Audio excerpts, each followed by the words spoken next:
4 দিন ব্যাপী তাফসীর মাহফিল। কয় দিন ব্যাপী? 4 দিন ব্যাপী মাহফিল। তার সেই দিনে প্রধান মেহমান আমি যখন গেলাম, ওই মাহফিলের সভাপতি আমার নূর মোহাম্মদ ভাইয়ের মতো একজন যুবকী, আমি খতিব মানুষ, ওয়াজ করার 1 ঘন্টার মাথায় উনি একটু কাশি দিয়ে চেয়ার থেকে পড়ে গেলেন, জায়গায় মারা গেলেন। আমাকে বলা হলো, হুজুর একটু দোয়া করেন। আমি বললাম, কি দোয়া করব? বিশ্বনবী বলেছে, যেই ব্যক্তি কোরআনের রাস্তায় বের হয়ে মারা যায়, ওই ব্যক্তির জন্য আমার আল্লাহ জান্নাতের 8টি দরজা খুলে বসে রাখ। আমার ভাই, যদি যে ওয়াদা আমি করার, আমি ওয়াদা যদি মন থেকে করেন, আর এই হালতে যদি কেউ মারা যায়, ওয়াল্লাহি লিল্লাহি তাআল্লাহি, অবশ্যই তার জন্য জান্নাত ওয়াজিব হয়ে যাবে। খুশি না বেজা?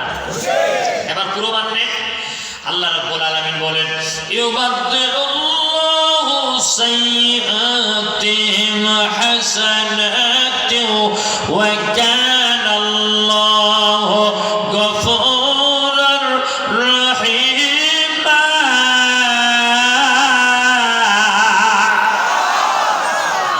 ওয়াদা কার? আল্লাহ বলছে, শোনো, যদি কোরআন শুনে তাওবা করে ফিরে আসতে পারো, আমি আল্লাহ ওয়াদা করলাম জিন্দেগির গুনাহ পরিবর্তন করে গুনার জায়গায় সওয়াব দিয়ে তোমাকে জান্নাতি বানায় বাড়ি পাঠিয়ে দিলাম। আমি আপনাদের সামনে কোরআন আল কারীমের সূরা ইয়াসিন, কোন সূরা? একটু জোরে কোন।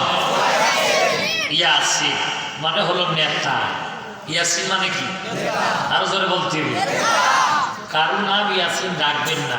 যদি কারণ নাম ইয়াসিন রাখেন, বলবেন ইয়াসিন আলী, ইয়াসিন আরাফাত, ইয়াসিন হোসেন, ইয়াসিন মোল্লা, কোনো না কোনো একটা যুক্ত করা লাগবে। ইয়াসিন কারো নাম রাখা যাবে না। ইয়াসিন অর্থ এটা একটা মুতাশাবিহা। কিছু কিছু মুফাসসিরিন ইকরাম বলছেন, ইয়াসিন বিশ্বনবীর একটি গুণবাচক নাম। সুবহানাল্লাহ বলেন। ইয়া মানে হে, সিন মানে সাইয়্যিদুল আলামিন, সিন মানে সাইয়্যিদুল বাশার, সিন মানে সাইয়্যিদুল কাউনাইন, সিন মানে সাইয়্যিদুল আম্বিয়া, সিন মানে সাইয়্যিদুল মুরসালিন। সুবহানাল্লাহ বলতে পারেন না? ওয়াল কুরআনিল হাকীম,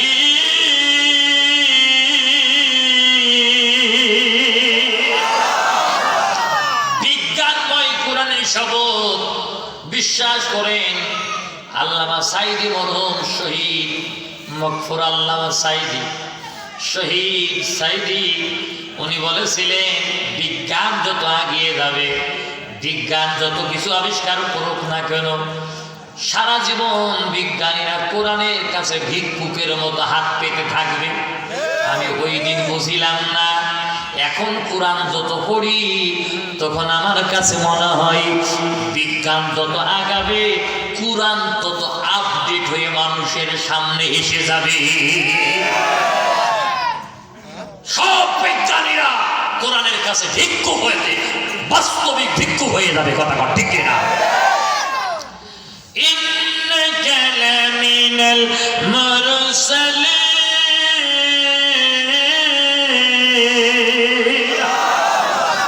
কথা কার? আল্লাহ বলছেন, নিশ্চয় তুমি রাসূলদের অন্তর্ভুক্ত। আলা সিরাতিম মুস্তাকিম।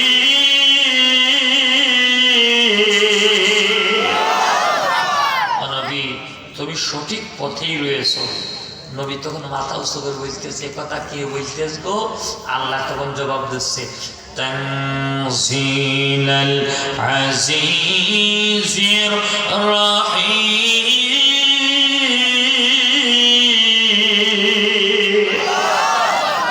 এই কথাগুলো বললেন তিনি, যিনি আল্লাহ যতটা নরম, আবার সময়ে ততটা গরম। কথা কম না কেন? ধরে না, ধরলি ইন্ডিয়ায় না পাঠাইয়ে থই না। জনগণ চাইছিল পদত্যাগ, আল্লাহ কই হবে না, ওর দেশ ত্যাগ করাই দিলাম। সম্মানিত ভাইয়েরা আমার, খুব ভালো করে কান খাড়া করে, যে কোনো আয়াতের তাফসীর করতে গেলে 5টা বিষয় খেয়াল। 1 নম্বর বিশুদ্ধ তিলাওয়াত, 2 নম্বর সরল অনুবাদ, 3 নম্বর শানে নুজুল, 4 নম্বর ব্যাখ্যা, 5 নম্বর আয়াতের শিক্ষা। আমি ইতিমধ্যে দুটি বই ফেলাইছি, তেলাওয়াত হয়ে গেছে, সরল অনুবাদ হয়ে গেছে, বাকি আছে কয়টা? আর জোরে জোর হইল না, বাকি আছে 3টা। 3 নম্বরে আয়াতের শানে নজুল, মানুষ মসজিদ বানায় কেন? রাস্তা বানায় কেন? তাহলে মসজিদ বানায় আমাদের জন্য, রাস্তা বানায় চলাচল করার জন্য। আল্লাহ কোরআনে সূরা ইয়াসিন বানালেন কেন? কেন কেন জানা দরকার আছে না? না, আল্লাহ নবী আমার শিয়া আবু তালিবের জেলখানায়, ও কুমারখালীবাসী, দুর্গাপুরবাসী, এই দুনিয়ার জেলখানায় তো সকালবেলা রুটি দেয়, আঙুল ফুসা গুড় দেয়, দুপুরবেলা 1 বাটি ভাত আর মানান ডাল, রাত্রিবেলা 3 দিন গোশত, 3 দিন মাছ, 1 দিন সবজি। কিন্তু নবীজি আমার শিয়া আবু তালিবের জেলখানায় বন্দী রয়েছে, রুটি পাই না, খাবার পাই না। 3.5 বছর আল্লাহর নবী গাছের পাতা, গাছের বাকল, চাল, ঘাস, তরু লতা পাতা খেয়ে আল্লাহর নবী জেলখানায়। পায়খানাটা ছাগলের নদীর মতো হয়ে গেল। ও মৌলভী, ও হুজুর, ও মুফাসসির, ও বক্তা, ও আলেম, ও চাচা, ও যুবক, তুমি টুপি মাথায় দিয়ে নবীর সুন্নত মানো, তুমি দাড়ি রেখে নবীর সুন্নত মানো, তুমি খাওয়ার পরে মিষ্টি খেয়ে নবীর সুন্নত মানো। নবীজি 3.5 বছর কারাগারে জেলখানায়, সে সুন্নতের বেলায় তুমি খাও আস্তাগফিরুল্লাহ। যেই কয় যে নবীজি জেলখানায় ছিল, কয় যে না, ও দরকার নেই, কথা কন না খা নামা, দাড়ি রাখা যদি সুন্নত হয়, তুমি মাথায় দিয়ে যদি সুন্নত হয়, মিষ্টি খাওয়া যদি সুন্নত হয়, জেলে যাওয়াও সুন্নাত। এখনো জেলে যারা যায়নি, এরা সুন্নত পরিপূর্ণ আদায় করেনি। আবার অনেক বিষয়ের মুরিদারা বক্তৃতা দেয়, আমাদের কর্মী, আমাদের মুরিদানেরা পা থেকে মাথা পর্যন্ত সুন্নতে ভরা, অথচ একদিনও জেলে যায়নি। আমি বলি চাচা, ও চাচা, দাড়ি রাখলি যদি জান্নাত পাওয়া যাইতো, তাহলে রবি ঠাকুর জান্নাতে যায় না কোন কায়দায়? ও চাচা, পাগড়ি মাথায় দিলি যদি জান্নাত পাওয়া যাইতো, ভারতের সাবেক প্রধানমন্ত্রী মনমোহন সিং জান্নাতে আগে যায়। কথা কম ভাইদান আমার, আল্লাহ নবী জেলখানায় কেন? কেন কেন নবীজি জেলখানায়? জানা দরকার আছে না? আছে না? আছে না? আছে না? আল্লাহ নবী যখন বলল, ইয়া আইয়ুহান নাস, হে মানব মণ্ডলী, পড়ে নাও, কুলু লা ইলাহা ইল্লাল্লাহ তুফলিহুন। হে মানব মণ্ডলী, তোমরা যদি লা ইলাহা ইল্লাল্লাহ, আল্লাহর আইন মাইনে নাও, সব আইন বাদ দিয়ে দাও, তাহলে তোমরা সফল কাম। সুবহানাল্লাহ বলতে পারে না?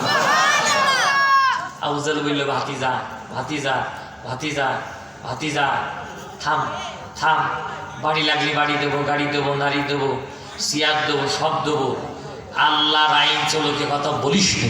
নবীজি বলল, চাচা, সব বাদ দিয়ে দেবো, আল্লাহর আইন চলবে, কথাই বলবো। সুবহানাল্লাহ জোরে বলেন। আমাদেরকে কেমনে থামাবা? আমরা তো সেই নবীর উম্মত। আমাদেরকে চেনো নাই এখনো, চোখ রাঙাও, আমাদেরকে চেনো নাই। আমরা ফাঁসি রশি হাসতে হাসতে জমা দিয়ে গলার মধ্যে পড়ি, আমরা সেই জাতি, কথা ঠিক না? সম্মানিত ভাইয়েরা, নবীজি বলল, চাচা না, আল্লাহর দিন আল্লাহর জমিনে প্রতিষ্ঠিত করা এটা আমার দায়িত্ব। সুবহানাল্লাহ কোন? আবু জাহেল বলতে, ভাতিজা, তাহলে এক কাজ করা যাক, একটা চুক্তি করা যাক, সপ্তাহে 7 দিন, 6 দিন তুমি আল্লাহর ইবাদত করবা, 1 দিন মা কালী সরস্বতীর পুজো করবা। নবীজি বললে, চাচা তা হবে না। আবু জাহেল বলতে, ভাতিজা, সপ্তাহে 7 দিনই 7 দিনই আল্লাহর ইবাদত করবা, একবেলা মা কালীর মাথা হাত দিয়ে বলবা, অপবিত্র পবিত্র বা সর্ববস্তঙ্গ নমনবদ্ধঙ্গ অং শান্তি মা কালী সরস্বতী হবল হবল। আল্লাহ ভালো, তুমি ভালো, নাউজুবিল্লাহ বলবেন না? নবীজি বলছে, কুলিয়া আইয়ুল কাফিরুন, হে চাচা আবু জাহেল কাফের, শোনো, লা আবুদু মা তা'বুদুন, তুমি তার ইবাদত করো, কশিন কালেও আমি তার ইবাদত করব না।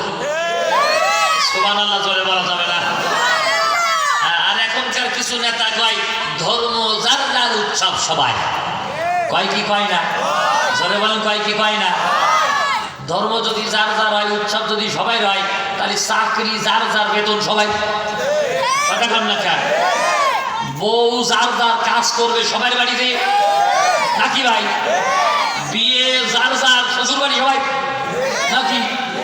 হ্যাঁ, তখন গাইছেন না বাপ যার যার জমির ভাগ সবাই। কথা কন না কেন? তখন গাইছে না, তাহলে ধর্ম যার, উৎসব তার। সম্মানিত ভাইয়েরা আমার, নবীজি আমার বললেন চাচা হবে না, আমি আল্লাহর আইন মানা ছাড়া কারো আইন মানতে পারবো না, আল্লাহর ইবাদত করব। আবু জেহেল মনে মনে বলতে লাগলো মুহাম্মদ পাগল হয়ে গেছে। কি হয়ে গেছে? লোকেরা বলে চল দিন পাগল দিকে আসি, যাই দেখে পাগলের লাইন ভালো, সব কালিমা পড়ে মুসলমান হতে লাগল। সুবহানাল্লাহ বলেন। এবার আবু জেহেল বলল শুধু পাগল বললে হইল না, মুহাম্মদ জাদুকার হয়েছে। লোকেরা জাদু দেখতে যায়, আর দেখে আসে না, কালিমা পড়ে মুসলমান হয়ে যায়। এবার বলল মুহাম্মদ গণক, লোকেরা গোনাতে যায়, যাই আর ফেরে না, কালিমা পড়ে মুসলমান হয়ে যায়। এবার বলল মুহাম্মদ কবি, কবিতা শুনতে যাই, লোকের আর ফেরে না, মুসলমান হয়ে যায়। তাহলে বলল পাগল, বলল জাদুকর, বলল কবি, বলল গণক, এত অপবাদ দিল, নবীজির দলের লোক বাইল না কমিল? একটু আসতে খান। আল্লাহ নবীর নামে যত অপবাদ দিয়েছে দলের লোক বাড়িয়েছে, আমাদের নামেও যারাই 54 বছর ধরে যেই দলই ক্ষমতায় গেছে, কেউ বলেছে মৌলবাদ, কেউ বলেছে জঙ্গি, কেউ বলেছে মোল্লা, কেউ বলেছে কাঠমোল্লা, কেউ বলেছে সিএমবি, কেউ বলেছে রাষ্ট্রদ্রোহী, কেউ বলেছে রাজাকার, কেউ বলেছে আল কায়দা, যত অপবাদ দিয়েছে। কুষ্টিয়া আজকে যারা গেছেন এরা বুঝেছেন অপবাদ যত দিয়েছে দলে লোক বাড়িয়েছে না কমিয়েছে। খাপে খাপ মমতাদের বাপ মিলে গেলে বুঝবা কতটুকু লোকসান আর কতটুকু লাভ। নবীর নামে যত অপবাদ, জুতো পাই দিলে তোর খবর আছে। ভাইজান আমার খুব ভালো করে কান খাড়া করেন, রাগ করছে না কি আপনারা? নবীজির নামে অপবাদ দিয়েছে, নবীজির দলের লোক বাড়িয়ে গেছে, আমাদের নামে অপবাদ দিয়েছে, আমাদের দলের লোক। জোরে বলেন, আর জোরে বলেন, আর জোরে বলেন। আমরা ব্যাংক দখল করি নাই, আমরা টেন্ডারবাজি করি নাই, চান্দাবাজি করি নাই, আমরা বাজার দখল করি নাই। আমরা যদি দখল করি, এদেশের জনগণের হৃদয়কে দখল করে নিয়েছি। সম্মানিত ভাইয়েরা, এদিকে অনেকের জ্বলিয়ে যাচ্ছে, আমি কই জ্বলে কে কাম সারা বাগুন নিয়ে। সম্মানিত ভাইয়েরা, হ্যাঁ এ কথা কেন বলতেছি ভাই, বিড়ি ধরালে বিড়ি বেশিক্ষণ থাকে না, ওরা ধরাবে অটোমেটিক পুড়ে যাবে। কথা কোন থেকে ধুমোর মতো উড়ে যাবে ইনশাআল্লাহ। আল্লাহর কোরআনের পার্লামেন্ট আগামীতে পার্লামেন্টে যাবে যাবে যাবে ইনশাআল্লাহ। সম্মানিত ভাইয়েরা আমার, খুব ভালো করে কান খাড়া করেন। অপবাদ দিতে লাগলো, দলে লোক বেড়ে গেল। এবার আবু জেহেল বলল এভাবে হবে না, তায়েফবাসীর কাছে চলে গেল। তায়েফবাসী জনপ্রিয়তা কারে বলে এই দেখেন, আরে দাড়ি পাল্লা রে, আরে দাড়ি পাল্লা রে। শোনেন, আমি 2017 কি 18 সালে আমার চাচারে নিয়ে ঢাকা দিয়ে সুপ্রিম কোর্টের সামনে দিয়ে যাচ্ছি, তো দাদা বলতে, চাচা বলতে খোকা খোকা খোকা দাঁড়া দাঁড়া দাঁড়া দাঁড়া বাপ দাঁড়া। আমি দাঁড়াই গেলাম, দাঁড়ানো বলতে বলতে খোকা দাড়ি পাল্লা বলে নিষিদ্ধ করে দিয়েছে। এ কত বড় দাড়ি পাল্লা অফিস, মানে সুপ্রিম কোর্টের গেটের সামনে দাড়ি পাল্লা ছবি দেওয়া থাকে না ভাই। তো চাচা গ্রাম এলাকার লোক তো বসে না, বলছে বাপ এ জামাতের কত বড় অফিস, আমাকে সব অফিস বন্ধ করে দিয়েছে, এ অফিস কোনো দেখতে পাইনি। তাহলে চাচা এ জামাতের অফিস না, এ হলো বাংলাদেশের সর্বোচ্চ বিচার কার্যালয় সুপ্রিম কোর্ট। তুই সুবহানাল্লাহ, এখানেও জামাতের মার্কা। আমি চাচার দেরি করছি, চাচা এখানে না, শুধু কিয়ামতের দিন যেদিন বিচার হবে ওই বিচারের জায়গায় দেখবা দাড়ি পাল্লা দাড়ি পাল্লা। কথা কান না কে ভাই? আমার ভাইয়েরা খুব ভালো করে কান খাড়া করে রাগ করছে নাকি আপনারা? ও ভাই, এবার দেখেন নবীজি হত্যা করার জন্য চলে গেল তায়েববাসীর কাছে। তায়েববাসী গিয়ে বলে, তায়েববাসী পারবা নাকি মোহাম্মদকে একটু ডেকে নিয়ে এসে হত্যা করতে? তায়েববাসী বলে, তোমাদের দেশের মামলা তোমরা দেখো, আমাদের ডাকো কেন? আবু জেহেল বলতেছে, আমরা কি আর কম চেষ্টা করলাম? মোহাম্মদের হত্যার জন্য ভাড়া করলাম সবচেয়ে বড় জাদুকরের নাম তার জিমাত বিন সালাবা। জিমাতকে ভাড়া করলাম মোহাম্মদের জাদু করে বান মেরে মোহাম্মদের পাগল করে ফেলবা। ও জিমাত যাই নিজেই পাগল হয়ে গেল। সুবহানাল্লাহ, জোরে কোন। ভাড়া করলাম লুবাইদ কবিকে। লুবাইদকে বলা, লুবাইদ তুমি কবিতা বলে বলে মোহাম্মদের কবিতাকে আটকাবা। বলে লুবাইদকে পাঠালাম। লুবাইদ যাই তার কাছে মুরিদ হয়ে কালিমা পড়ে মুসলমান হয়ে গেল। সুবহানাল্লাহ, জোরে বলা যাবে না? এবার পাঠালাম উমরকে। কারে পাঠাইলো? আর জোরে বলেন। হযরত উমর আল্লাহ নবীর কাল্লা নেওয়ার জন্য গেল। আদর্শ কারে বলে দেখে? বিশ্ব নবী গায়ের চাদর খুলে উমরকে পেড়ে বসতে দিয়ে বলো, ওমর এত বড় মেহমান আমার বাড়িতে এসেছে, আমি তারে কোথায় বসতে দিই? আমার এই চাদর উপরে বসো। হযরত উমর চাদর খানা গলা করে চুমা দিয়ে দিলেন, দিয়ে বলছে, রাসূলুল্লাহ ইয়া হাবিবাল্লাহ, আমি এসেছি মোহাম্মদ বিন আব্দুল্লাহর কাল্লা নিতে।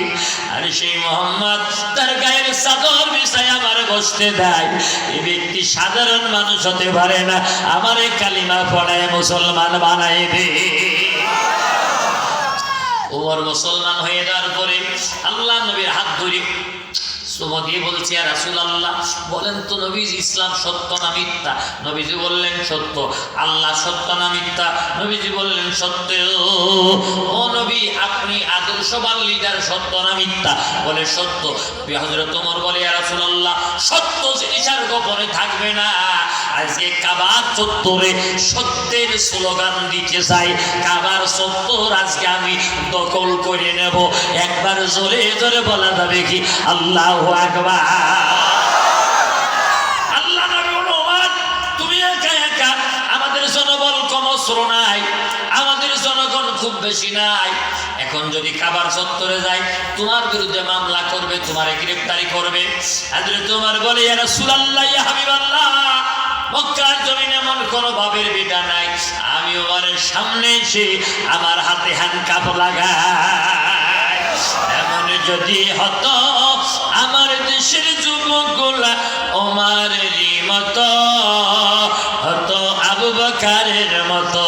এমন যদি হতো আমার দেশের যুবকগুলা ওমরেরই মতো হতো, আবু বকরের মতো। কথা কান ঠিক না?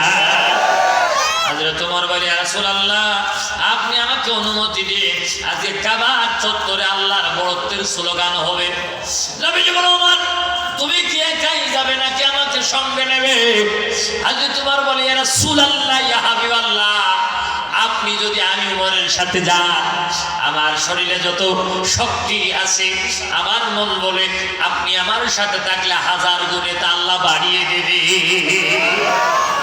নবীজি ওমরকে বাম পাশে সঙ্গে নিয়ে চলে গেলেন। কাবার চত্বরে যাচ্ছে, পিছন থেকে সাইয়েদনা আবু বকর ডেকে বলে, ইয়া রাসূলুল্লাহ ওমরকে আপনি সাথে নিয়ে যান, আমাকে কি সঙ্গে নেবেন না? এই মহা সত্যের এই মিছিলে আমাকে কি সাথে নেবেন না?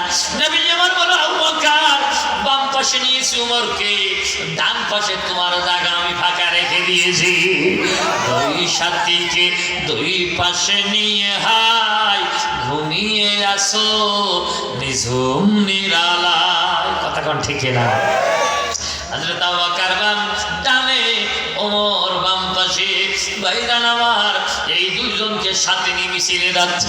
ছোট্ট একজন মানুষ, বাইরে মানুষ এসে বলছে, ইয়া রাসূলুল্লাহ ওমর আর আমার ভাই আবু বকরকে মিছিলে নিয়ে যান, আমারে কি নেবেন না? এই ভাইটা মানুষটার নাম কি? কোন? হযরত আলী। আলী হলো ভাইটি।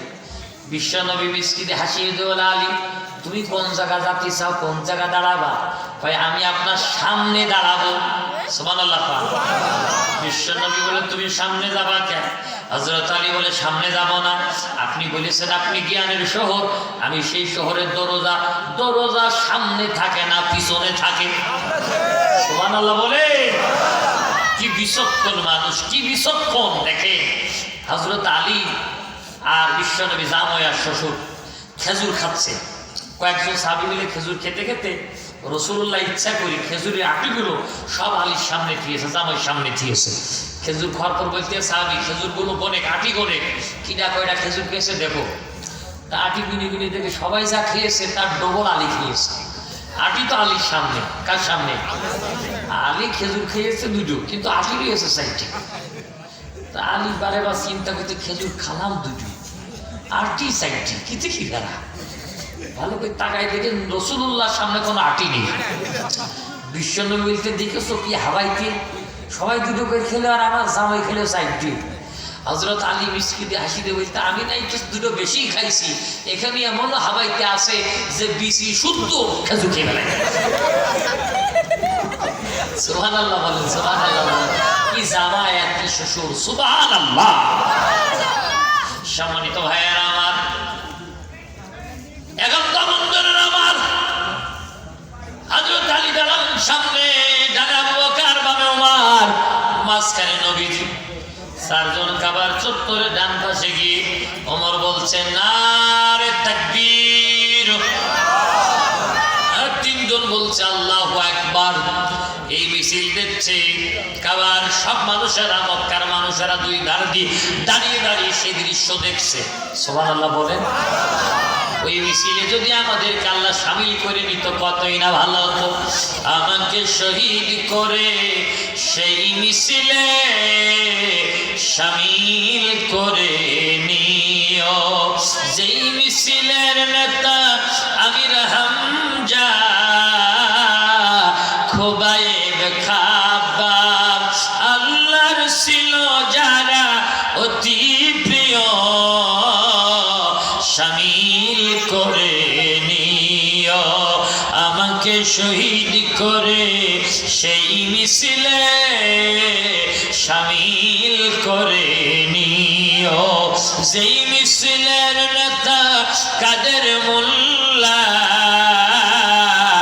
আল্লামা সাইদি, আল্লাহর ছিল যারা অতি প্রিয়, শামিল করে নিও। সিল্লা কনামি। চারজন মিছিল দেখছে কি বুঝলে? আর জোরে বলেন, আর জোরে বলা লাগবে। আবু জাহেলের সেনাপতি আবু জাহেল কাতাল, আবু জাহেল ঘটনা তো উল্টে গেছে। ওমরকে পাঠালেন মুহাম্মদের কাল্লান্তে। ওমর সে তো মুসলমান হয়ে গেছে। আবু জাহেল বলতো আমি আগেই বুঝিলাম। শুধু বুঝার কাম না, কাবার চত্বরে আজকে দখল হয়ে গেছে। না রে তাকবীর দিয়ে আজকে কাবার চত্বর দখল। ওমর, আবু বকর আর আলী আর মুহাম্মদ রাসূলুল্লাহ চারজন মিলে কাবার চত্বরে মিছিল দিচ্ছে, আল্লাহর বড়ত্বের মিছিল। যা জীবনে মক্কায় ঘটিনি তাই ঘটছে। আবু জাহেল বলছে রাই রাই রাই, জলদি করে উমরকে বন্দী করা যায়। সেনাপতি বলছে বুদ্ধি শুদ্ধি বুঝি নেই, আমি চাকরি ছাড়িয়ে দেব, তবু উমরকে বন্দী করতে পারবো না। উমরকে দেখে ইবলিস শয়তান পর্যন্ত ভয় পেত। যে রাস্তাতে হাইটে যেত 40 দিন, সেই রাস্তায় যেত না। কেন জানেন? ইবলিস আর উমর একদিন পিঠ বেঁধে গেছে। যে উমরের পিঠি ইবলিসের পেট বেঁধে গেছে, উমর সরাত তৈরি হয়ে ঘাট নিয়ে ধরেছে। তবে আমি ইবলিস।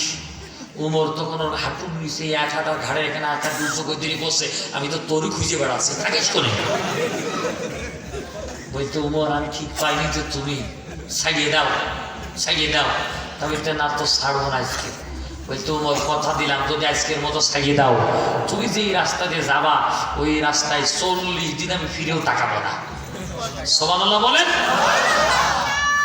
সম্মানিত ভাইয়েরা আমার, কাম টু দা পয়েন্ট, মূল আলোচনার দিকে চলে যাওয়া যাক।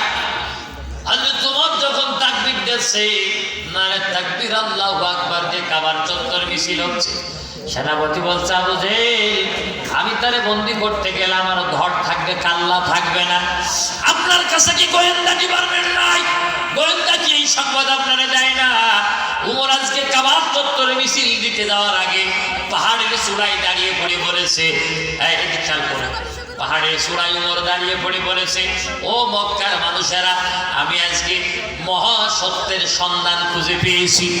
আমি সেই সত্যের মিছিল দিতে কাবার চত্বরে যাই। আজকে যদি কোনো নারী বিধবা হতে চায়, সে যেন তার স্বামীকে আমার সামনে পাঠিয়ে দেয়। আজকে যদি কোনো সন্তান তার পিতা হারাতে চায়, তার বাবা যেন আমার সামনে যায় আমার মিছিল বাধা দেয়। সুবহানাল্লাহ বলতে পারেন না? আর জোরে কোন সুবহানাল্লাহ। আমার আবু জেহেল বলছে, সেনাপতি তাহলে কি করা যাবে? সেনাপতি বলছে, আবু জেহেল, আপনার তো দলের অভাব নেই, আপনার আছে 13 দল। কত দল? আর জোরে কোন।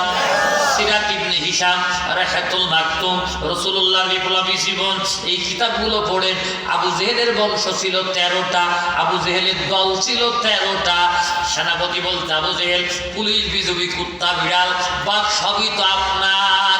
আপনার 13 গোত্রের লোক আপনি ডাক দেন, মাঝখানে তাদের দিবেন, আমরা পুলিশ বিজিবিরা সামনে পিছনে থাকবো। ওরা মিছিল দিয়েছে 4 জন, আমরা হাজার হাজার লক্ষ দিক মিছিল নিয়ে কাবার চত্বরে যাব। ওরা আমাদের দেখে ভয়ে পালিয়ে চলে যাবে, কাবা দখল মুক্ত হয়ে যাবে। আমার আল্লাহ বলে, আল্লাহু খায়রুল মাকিরিন।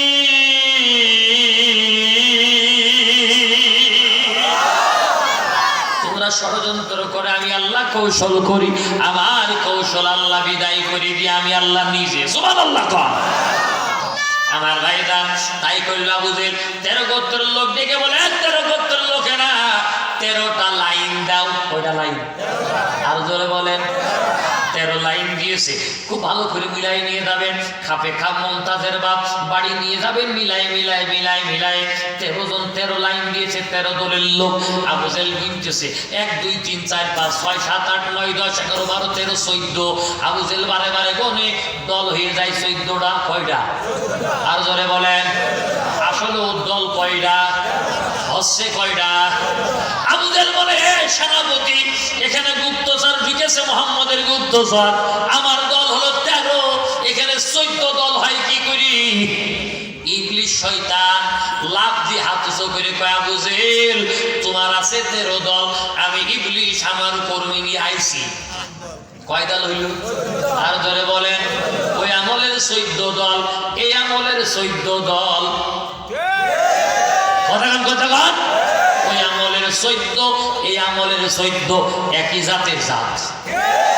ওই আমলের 14 নেতৃত্ব দিয়েছে আবু জেহেল, এই আমলের 14 নেতৃত্ব দেয় হাসিনা। কথাগান। আবার দেখেন কি সুন্দর মিল। আবুল আহাবের বিবির নাম জামিলা, জামিলা মানে সুন্দরী, হাসিনা মানেও সুন্দরী। জামিলার গলায় 3 কোটি টাকা দেবার হার বিক্রি করে দিয়ে কয়, মুহাম্মদের গলা দিয়ে কোরআন বলতে দেব না, মুহাম্মদের গলা আমি ফাঁসি দেব। জামিলা, জামিলা মানে সুন্দরী, হাসিনা মানেও সুন্দরী। জামিলাও টাকা বাজেট দিল, মুহাম্মদের কোরআন বলতে দেবে না। আর হাসিনা বাজেট দিল, আল্লামা সাইদির কোরআন বলতে দেবে না। তাহলে ওই আমলের জামিলা, এই আমলের হাসিনা একই জাতের জাত। ভাইজান আমার 14 দলের লোক। আবু জেহেল বলতে, ইবলিশ, তাহলে তুমি আমার দলে? তা বলতে, হ্যাঁ। আমার ভাইজান, যারা 14 দলের মধ্যে আছে, মন খারাপ করেন না, মন খারাপ করার দরকার নেই। এখন 14 দল করো কোন কায়দা আমার বুঝে আসে না। যে খালা তোমারে ফেলে রেখে 1 ঘন্টাও থাকলো না, মামু বাড়ি দিল্লি চলে গেল, এ হাসিনার দল করেন কোন হিসেবে আমার বুঝে আসে না। সম্মানিত ভাইয়েরা আমার, আবার মিলাই নিন। আবু জেহেলের বাড়ি হয়েছে বাথরুম, আপনাদের কুষ্টিয়ার নেতা মাহবুবুল আলম হানিফের বাড়ি হয়েছে পিশাবখানা। তাহলে ওগের যা এগেরু, ওগের যা এগেরু। আমি সেদিন ঢাকা আওয়ামী লীগের ওই পার্টি অফিসের সামনে দিয়ে যাচ্ছি, হঠাৎ করে আমার পিশাবের বেক্সে দিয়ে গেছে। আমি ড্রাইভার বলতে, থাম থাম থাম থাম থাম। আমার হঠাৎ করে পিশাব চাইলো কেন? হুজুর এই সেই জায়গা। আজ ও মনে বুঝিয়েছে, হজে গেলি, আবু জেলের বাড়ির পাশে গেলি পায়খানা পিসাব খাবে, আর ঢাকায় আসলি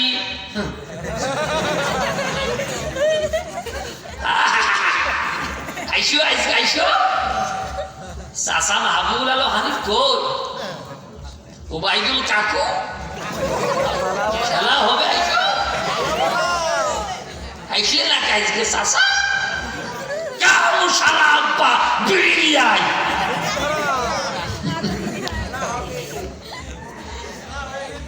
আমার ভাইরা ওর খেলা ও তো একটা হিজলি, হিজলে বসছে ভালো, হিজলে যেন মানুষ টাকা পয়সা দিতে চায় না, দেখতে পারে না, তারপরও পলায় না, বুক ফুলো গর্ব অহংকার করিয়ে দেয়, কয় তেলো একটু নাচাইয়ে দি। আর এরা পলাই চলে গেলো মামু বাড়ি, একটু থাকতেও পাইল না, এখন কিনা কোনে আসে তার হিসেব নেই। হ্যাঁ রাগ করছেন নাকি ভাই? ভাই জান আমার খুব ভালো করে কানটা খাড়া করে দেন। এবার আবু জেহেল বলতে ঠিক আছে ইবলিস, তাহলে তুমি আইছো, তাহলে 14 দল 16 এবারে যাই, সামনে পুলিশ পিছনে পুলিশ, ভাইকে যাচ্ছে